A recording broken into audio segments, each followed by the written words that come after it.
ಇಡೀ ಸಮಾಜ ನಾವು 5-6 ಜಿಲ್ಲೆನಲ್ಲಿ ಸಮಾಜದವ್ರು ಓಟ್ ಹಾಕ್ಬೇಕಾಗಿದೆ. ಎಲ್ಲಾ ಕಡೆನೂ ಒಂಥರ ಕ್ಷೋಭೆ ಬಂದಿದೆ. ಏನ್ರಿ ನಮ್ಗೆ 3 ಕಾಸಿನ ಗೌರವ ಇಲ್ವಾ ಯಡಿಯೂರಪ್ಪನವ್ರ ಹತ್ರ ಈ ಪಾರ್ಟಿನಲ್ಲಿ ನಾವ್ ಎನ್ ಬ್ಲಾಕ್ ಓಟ್ ಹಾಕ್ದವ್ರಿಗೆ ಅಂತ. ಅದಕ್ಕೆ ಏನ್ ಮಾಡ್ಬೇಕು ನಾನು ಚರ್ಚೆ ಮಾಡ್ಬೇಕಲ್ಲಪ್ಪ, ಅದಕ್ಕೆ ಟೈಮ್ ತಗೋತಾ ಇದ್ದೀನಿ.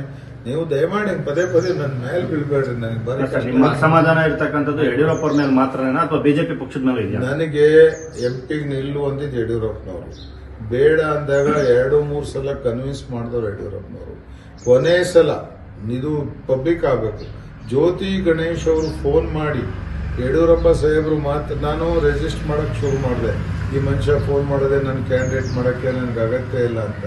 ಜ್ಯೋತಿ ಗಣೇಶ್ ಫೋನ್ ಮಾಡಿ ಯಡಿಯೂರಪ್ಪನವ್ರಿಗೆ ಮಾತಾಡೋಣ ಅಂತ ಕೊಟ್ಟಾಗ ಅನಿವಾರ್ಯವಾಗಿ ಮಾತಾಡಿದೆ. ಅವಾಗ ಬರ್ಲೇಬೇಕು ಮನೆಗೆ ಅಂತ ನಾನು ಹೋಗಿ ಕೇಳಿದೆ ಯಡಿಯೂರಪ್ಪನವ್ರಿಗೆ, ಸರ್ ನಂಗೆ ಬೇಡ, ಬಸವರಾಜು ನನ್ ಬಹಳ ವಿರೋಧ ಮಾಡ್ತಾವ್ರೆ, ಸುರೇಶ್ ಗೌಡ್ರು ನನ್ ಪರವಾಗಿರಲ್ಲ, ಗೆದ್ದಿರೋರು MLA ಗಳ ವಿರೋಧ ಮಾಡೋ ನನ್ನ ಯಾಕೆ ಎಳಿತಾ ಇದ್ರಿ ಇದಕ್ಕೆಲ್ಲ ನೀರ್ನ